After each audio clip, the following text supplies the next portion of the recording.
featuring. Alors, le featuring, ils ont apporté le côté, ce n'est pas vraiment du tout professionnel concernant les artistes et musiciens congolais. Votre avis étant journaliste? Non, peut-être à eu occasion écoute un américain, à eu occasion écoute un français, à eu occasion écoute un nigérien. Ceux qui réellement même dans le bagage on a limité.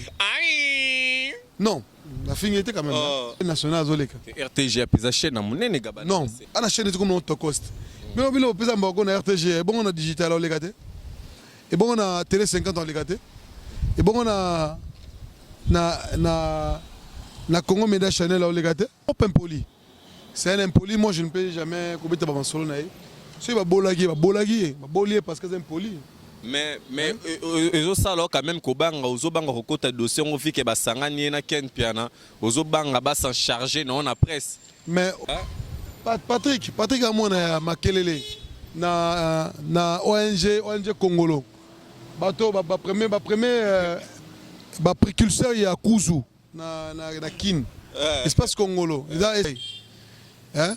Mouta forma le bara méchant le bara gentil. Mon atier, botalelanga, Congo température, ya maman Rosette et la fleur, Nadambu. Après avoir défilé, na cité Pola, mais cette fois Congo Température TV.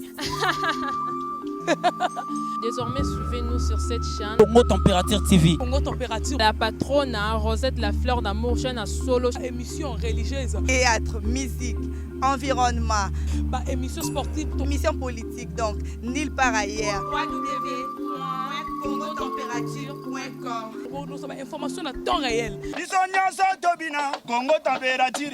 Et yena mo pepe asika. Ya tobina Congo Température. Et yena mo pepe asika. Woo! Badonda te poani. Hey. Bana poto, bana mokili mobimba. Vacancière. Awa tozali bongo na place Rosette 1, Rosette 2. Bino mozali komona. Nyonso osaka nango na mikili. Okuta nango awa. Donc place Rosette 1, place Rosette 2. Ezali bongo synonyme ya Paris, to Bruxelles, to États-Unis. Awa oyaka na bilamba to valise na yo. Nyonso okuta nango awa. Groupe électrogène industriel local dans l'entreprise ya minene bana poto tuka awa kozala desite contactez biso na numéro oyo pona ba réservation na bino nyonso awa tozali bongo na place Rosette 1 Rosette 2 bino mozali komona ba réalisation no ezala te.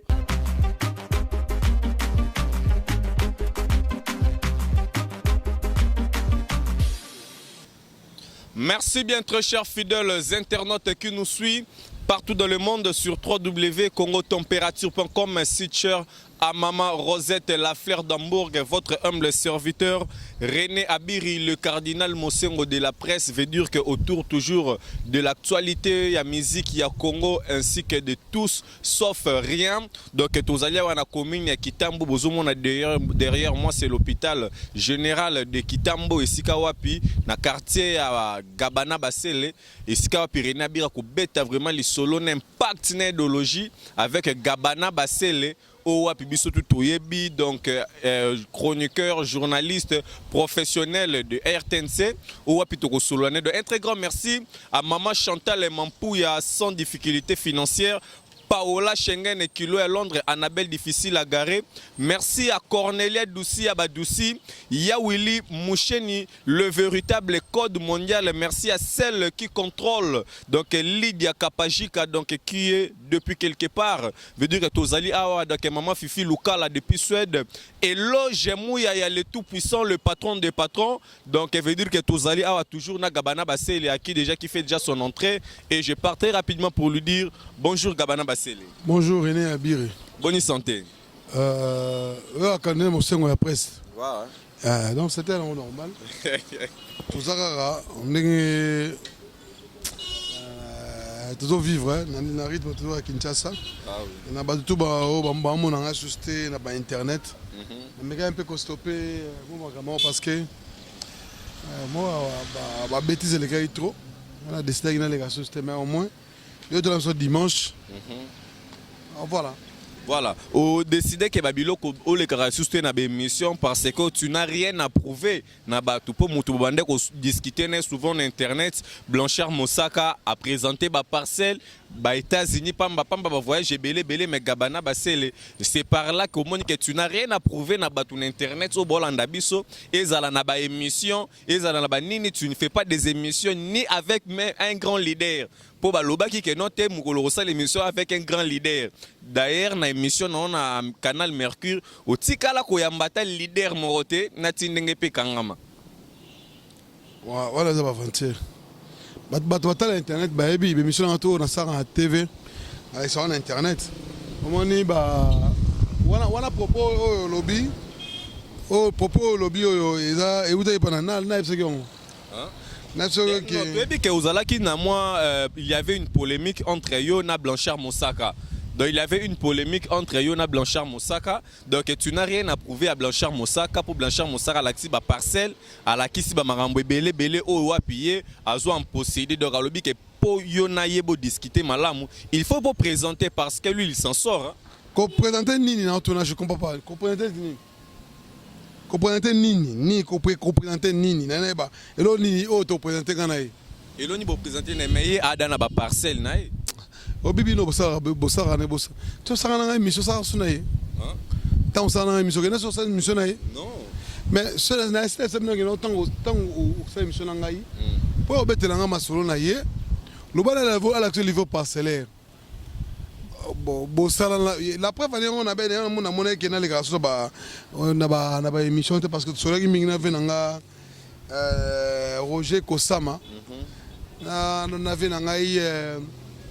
l'Ouest silencieux à Chantal Sabé et aussi c'est Roger Bokana maman Liliane babel en article parce que bino ba journaliste internet boebi correspecter déontologie tant ou mutu azolo baba buzo bazo baba bêtise aosa la guerre na muto kutana niveau ça na guerre parce que mutongo niveau bagage eza makasi ya osa de débat ngai ngabi que soit dans des parcelles ngana bi que dans la parcelle te parce que c'est les qui déjà trop bête en soutien soit dans la parcelle on lui a l'accepter le livre parcellaire ti lelo na tuko mona mutu mo ça une émission tout le monde livre parcellaire c'est comme c'est moi ça l'émission ala ba bi soki obani ma livre parcellaire to kata suma solongo.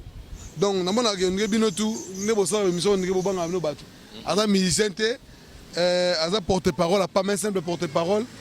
Voilà, donc notre leader on a Koufi. Il y a un trésor lumière. Et c'est normal pour le Belaka patron ils sont normal parce que c'est le patron de la musique to Koufi. En relation à la télévision, tu as le baby. Mais il est là dans la chaîne. Na quelle chaîne boy na sala musala nga journalisme. Donc c'est pour dire quoi, tant abika dans des parcelles mais bon c'est un livre parcellaire atel le pont moko na bika dans le pont le tende le kuna terrain et moi asoma le tende le kuna mais il est quand même en terrain et bon yoga bana bas terrain le tende les a 4 sur 20 4 sur 20 alors quand c'est bana awa baka bande ba pepe bande mona na petit na pacho parce asoma le pont il y a 5 mètres 20 malgré Zali ils ont mais quand même voilà. Donc 4 sur 20 5 sur 20 mais ngai na pena parcelle te jour na payer parcelle ce boy tout na ngai bato boy na salivé parcellaire na kombo na ngai na acte d'achat à parcelle wana voilà. C'est peut-être na changer mikandate donc baba solo il fait que là c'est là qu'on avait kubuka bon telanga on soutient sur terre parce que bino n'a pas seulement devoir à domicile bon on va parler bon travailler sur ça émission tout le monde livre passer bon tout na réalité et puis azola sabino ndaku na yendenge zali lokola mona porte n'est-ce pas mais ngana habité au tonga lupango et pas lupango ko na bino ozo betelo betelo le seul le famille le lokaneza le lokasega ba bandeka mama ne ba tomboki bandeka papa ne ba tomboki ba bateka lupango wana il va de passer à sur $2000 tant que tu as le pont c'est $2000 on récupère en eh bon tu es pas te obanga tout ça ah et donc babilo mususu ngamo ko baye ko lekana ba émission parce que ça n'apporte rien. Moi je m'aimerais évoluer Tous on reste comme on te moutalo bagazana. Azana parcelle, livré parcellaire et mon en a été. Je regrette beaucoup, hein. Je regrette beaucoup. Hein. Ok, merci beaucoup Gabana Basele. Mais quelque part, dans le monde, nous sommes journalistes et professionnels. Mais et pourtant, tout ça, nos interviews, nous respecter les journalistes au Nayambio. Casque na matoi, donc je n'arrive pas à comprendre. Te belé pe balobara propos casque. En fait, ils alarani en pleine émission au Soulana Batumsus. Nalobi, hein. Les gens na lobano. Quand on a fait la chemise, on a polo. Parce que quand on a fait l'émission, on a un t-shirt. Donc, on a la chemise, on a un t-shirt. Pour nous, c'est ça. Quand même, pour ce journaliste à TF5, vous avez un casque qui était tout un plateau. C'est comme ça l'erreur. Tu as une interview, ça dans le stade. Dans le stade, ça dans le canal plus sport. 1 à 2 à 3. Au moins, on a journaliste à l'interview, on a un casque. Casque de servir, tout ce qui est auto sur la nayo. Ah oui. Ok, merci beaucoup. Donc,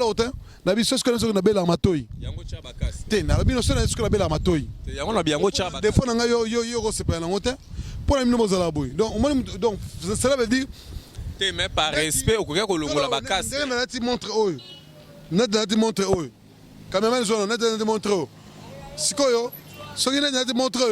Nga préféré ta montre pour yobino kolonga montre parce que montre munene non ils a choix nga net choix montre ils a choix ngai yoro bangate longa mato biso na bela matoi non alors blom so tango lobi beza ko neto injurier ngai te na injurier te Gabana Basele donc ceux qui a les yeux ou excusez nga Rena Bir mais parlons de ce qui est l'actualité et alors papa chéri Aboy Makambu il y a ba featuring alors que no ba featuring et ça quoi porter le côté ce n'est pas vraiment du tout professionnel concernant les artistes et musiciens congolais. Votre avis étant journaliste? Non, peut-être à eu occasion écoute na ba américain té à eu occasion écoute na ba français té à eu occasion écoute na ba nigérien té ceux qui réellement même dans le bagi on a limité. Non, la fin était quand même. Anana. Non, la fin était dans le lobby parce que yo tout une question non. Nous avons répondu à la question. Mais à lobby que Ezali c'est pas vraiment du tout Eza ngote c'est ce que les Congolais échange de culture za mabete. On a conseillé makam. Ndena ebele papa chéri na limité au conseiller makam. Na limité. Ah, échange de culture. Oh non, Bonigo. Ah bon on est tout baka na ba héritier wana basa ba fitini na ba wali sek. Ndenge ba fali ba ça na ba R Kelly. Mais il y a le binde qui a la featuring na mutu te ezala ba américain ezala banane pas question de featuring. Et à une occasion te na occasion ça na. Ezala comme occasion comme piston. Bino boti ko ça faut pas pistonner. Oui, elle comme piston. Bino ce que des fois na nini. Bon moko ça pas chéri makama mso lo bate bino moko moko sela ye. Ngande na ebeli. Ngande na ebeli papa chéri so akutani kaka na mutu. Que asa na featuring. Oh américain moko ata kongola ngambo. Au sala. Aboyate. Tolinga te to comment kosa pour ba que to se pelisa rabatu non c'est pas bon. C'est pas bon. Chéri c'est un artiste talentueux. Voilà. A better la musique na mboka na biso. A sala succès na mboka na biso, a sape na bezo ba yebe libanda. Aza na bezo te ka saka ba bémission ka na Congo, ba polémique na biso buzoba et ba blo mo zangatina. Soka lobi bongo peut-être na na occasion te okuta na étranger mo ça featuring. Et elle comme branchement faut brancher pour ba valeur à featuring ya libanda. A ça featuring na papa ba misebe ba sala featuring wana te. À l'époque papa imba oyebi. Alors Kolobaté papa chéra boy featuring na je pense pas. Tiko conseiller makam. Na limité papa chéra lobin mamozo lo baona. Et puis papa chéra za responsable. Blo mzuzu to bozo lo ba. Botika blo ka nengwana. Vous comprenez? Cela ba ouais ensemble baza ba kono ba niveau na ba chaîne étrangère ba hôtel ba ngo et à Québec na Côte d'Ivoire MIC batu na Cameroun MIC batu. Pourquoi pas papa chéri pas ça ba blo nengwana? Et elle comme branchement botika ko ça ba chéri makam. Pesa ba biloko pe déjà papa chéri pe déjà sala. Hein? Papa chéri déjà sala ba biloko wana. A mbisa pe étranger. Oui, étranger non, je pense pas. Papa chéri na mbisa non étranger té. Oh. Non té. Non na mbisa be. Non, je pense pas. Ah oui. Papa chéri na sali featuring. Yimo alo bangot. Na sali featuring té na star moko munene. Asala featuring na papa Wemba star na biso ya RDC. Azape renommé international. Et voilà, donc featuring à ça là. Par rapport à niveau naie atalinde que non na monde na minute so ils un artiste mort to akoyemba naie. Ah t'es bavanti, tika biloko. Voilà même toko sele makamba. Ah. Boni, tika biloko. Wana za papa chéri. Ah tika biloko. Wana za leader. Kisi yoko tika biloko. Ah.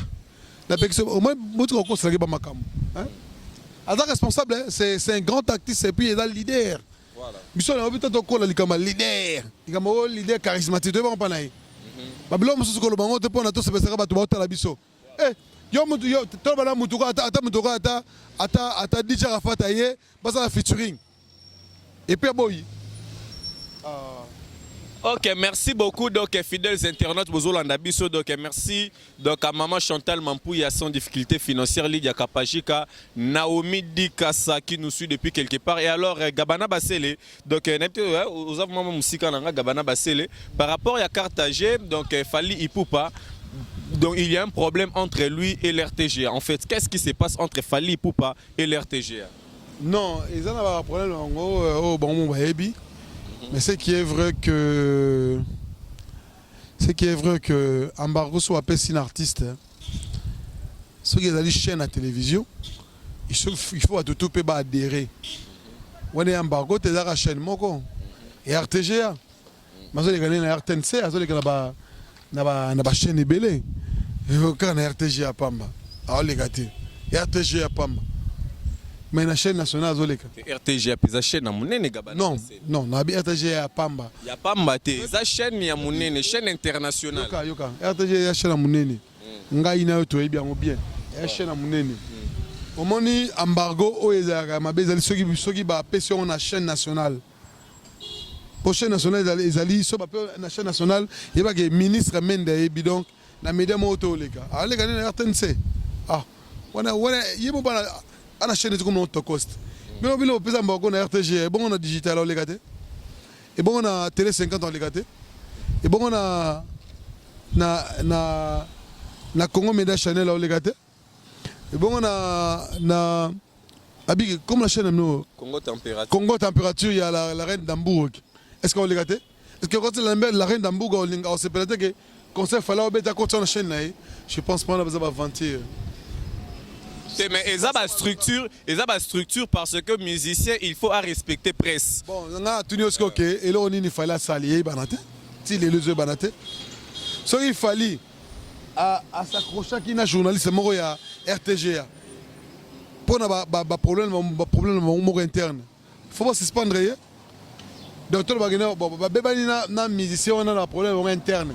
Au biso to éviter ça que par la voix des médias, invité aux journalistes, tout il paraît, Fally Ipupa a fini journaliste, a fini la chaîne, so a fini chaîne.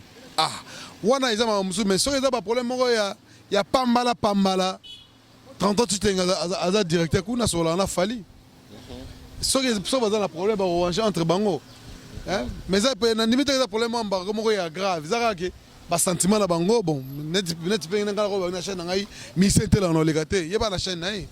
Je pense que embargo ça là sans impact sans impact pour c'est déjà RTG ba embargo ne mutu et puis digital ba l'accès et puis RTG ba l'accès je pense pas que ça le remotuya.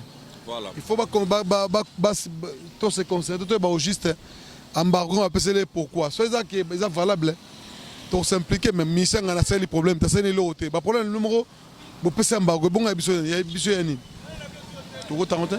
Et alors Gabana Basele bazolanda biso porte dans le monde affaire à Banzoi yoso banga Banzoi te Banzoi na Banzoi bazarana Banzoi basani.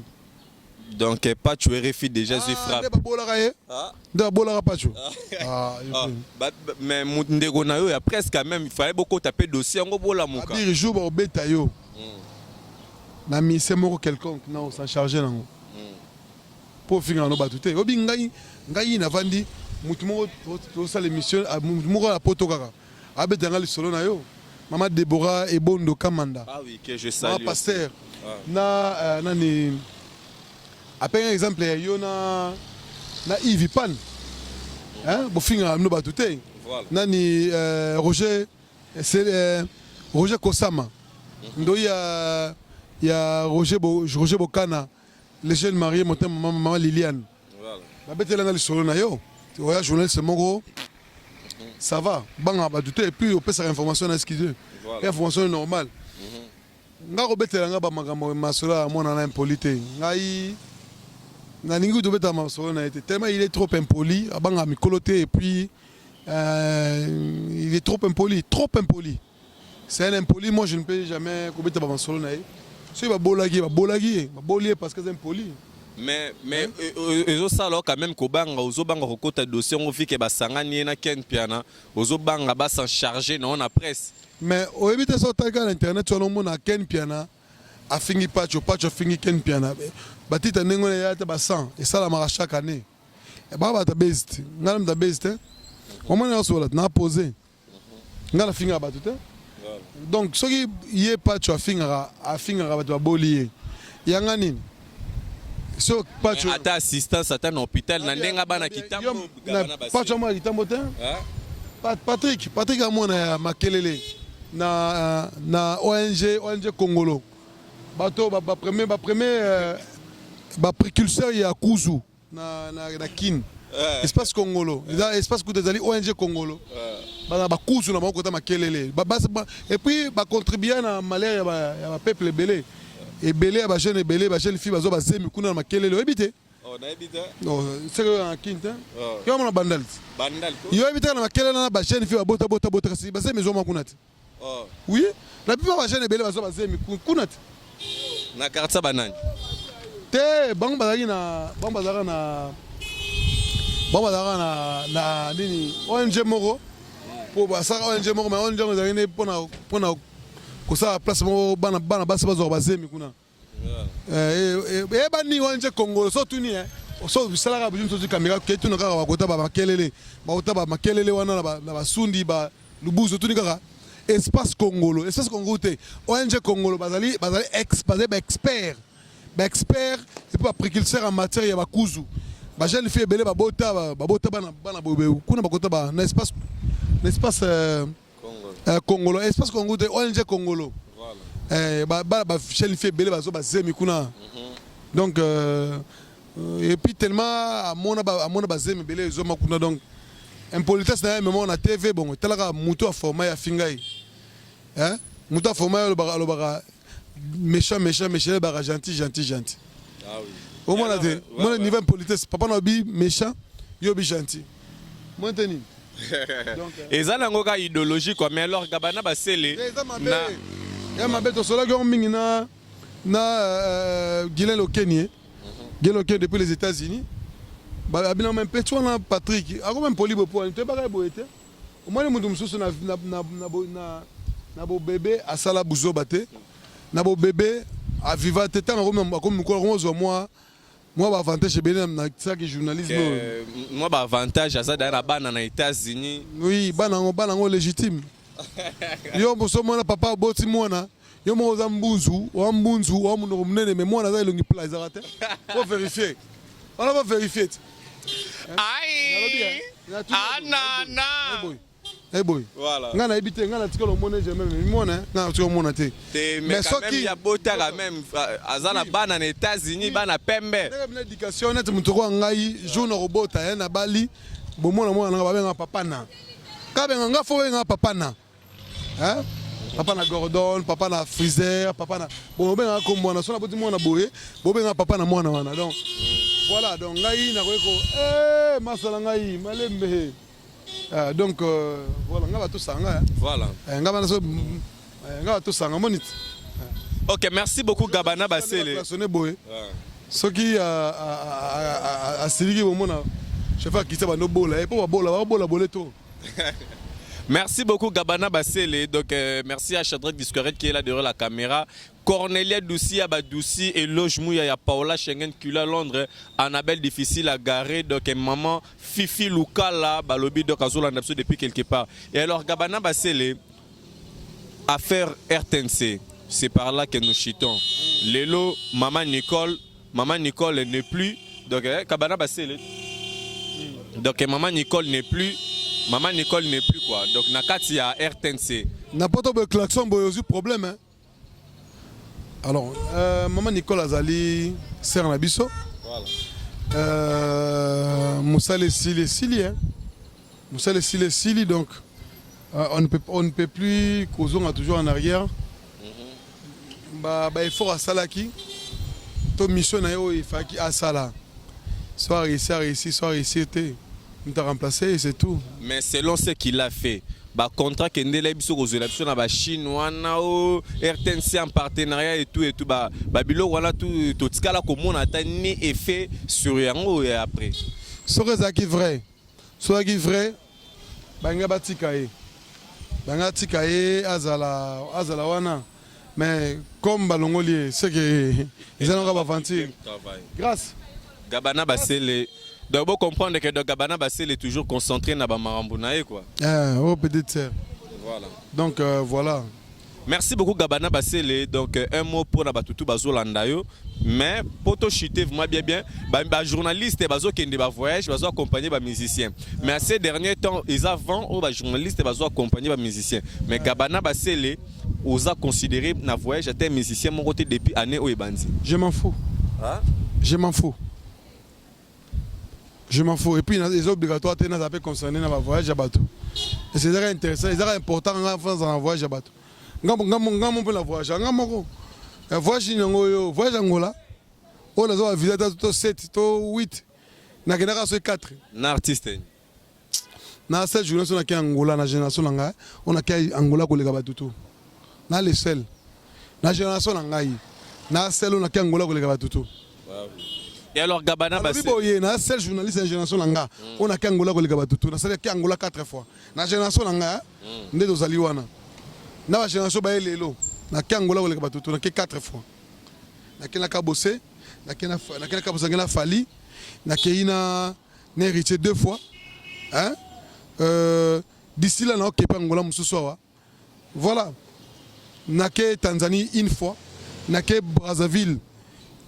Grand frère, on a artiste Michel Mounen et fille à Basel. En Angola, Lélo dimanche, c'est Michel Kota journée. Donc, Lélo dimanche, on va en Angola, fille à Basel, on va na Cabinda. Donc, après concert, après Cabinda, groupe Naye, Bazolonga, Luanda, Kin, donc Luanda, donc Yemo Bazolonga, Luanda, Azolonga Cabinda, avec Luanda, Kin, après, pour nous renouveler le passeport Naye. Après, au groupe basé à partir de la cabine basé avion, 6 pointes noires. Alors, il y a des gens qui ont volé à partir de Brazza, pointe noire. Donc, c'est pour dire que dans le voyage dans le Bélango, c'est sûr que le voyage est parce que dans RTNC, il y a des exigences. Maintenant, on a la chaîne locale. La chaîne locale, il faut. Au Binika Bogo voyager, mais on a une autorisation. Donc je ne peux jamais sortir comme ça sans une autorisation. Sinon, on a matricule. Merci beaucoup Gabana Basele, nous sommes déjà à la fin. Un mot pour tous tes fans au Bazolando partout et puis bah dédicace non rapide. Nous sommes toujours fiers de nous, mes missions nous avons raté. Merci à Hélène Djondo, Mambo Tenem Belé, Aziza Konga, Maman Aristote depuis Angola, Mambo Tebele. Merci à Maman Déborah Ebondo Kamanda, ma pasteur. Merci à la ville Roger Bokana, les jeunes mariés, maman Liliane, et puis Karine Poko, Mondele Karine Poko, moi c'est qui Karine Poko, moi c'est quoi investir dans le Congo, Bambo Tebele, on a Roger Kosama, on a Pébiso, on a Japon les laisser. Alors, on a biso, tu peux se montrer na J7 Amé qui depuis Japon. Alors, J7 Amé qui mon ami là où tu es. Boulegaga, Konga Gabana TV Zali, ma caméra net au solo là qui est toujours. Na peux se montrer na Del Papo Couture. Del Papo Couture, meilleure maison de couture na Paris. Voilà. Del Papo Couture. Et dans là, la star à mon aîné. Au moment où biso, si souvent vous voyez. Notre vieux Djan, le papa de Maître Gims, voilà. Il est habillé en Del Papo Couture. C'est un blanc, mais il a un raisonnement très, très avancé pour notre Congo. Del Papo Couture, c'est un blanc vraiment. Moi, je ne l'appelle plus blanc, je l'appelle congolais parce que tout ce qu'il fait pour habiller tous les Congolais de la diaspora, c'est pas de la mer à boire. Moni, Maître Gims, Azana Mona Nae, Ala Papa Nae, Juna Janana, Maître Gims, Azana na marque Nae, Azana il a mané là Tabatou, mais Sorola ta del pas pour couture, c'est pas pour rien. Donc, oh Jibel Bara, c'est pas pareil. Donc voilà, on a passé Mbote la Batuto, Balandi Bisso, et on a juste ma Kwambala, quand on a la soie Mbote Belé, on a passé Ndisusu. Mbote mingi nazongi na Aziza Konga aotala biso bato baza tellement belé bijou mon papa Nesdras depuis Angola Willy Moucheni code mondial Mutema Arita Moucheni depuis akoma na Angolais voilà Kolivila na Luanda mokonzi ya Luanda aotala biso ataso depuis Luanda to pisi mbote zuna les boss Okito Pandasha la Lukape Koyate mpanzi wana totali suso moni Paul japonais mokonza chinguvu moni place mona di place mozo diamozo mebele na chinguvu wana Paul japonais mokonza chinguvu na pese bambote belé na pese susumbote na les boss Pambukidi le plus grand sculpteur na Angola mutaleki azate auta la pebiso bambote bega banata ko na Angola so zonga na ba dollar zonga na bilamba bato na ba papelanga et puis na pese mbote na Amado Nzola Meso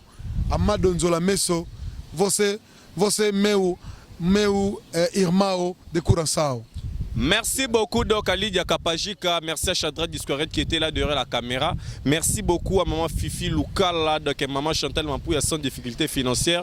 Donc merci à Elo Jemouya le tout puissant, Annabelle difficile à garer, Cornelia Doussi Abadoussi, Balobi cette fois-ci on va pas trop parler. Cornelia Doussi Abadoussi, cette fois-ci on va pas trop parler parce que donc Marambo Ezali, donc merci beaucoup. Bonne continuité de nos programmes sur congotempérature.com.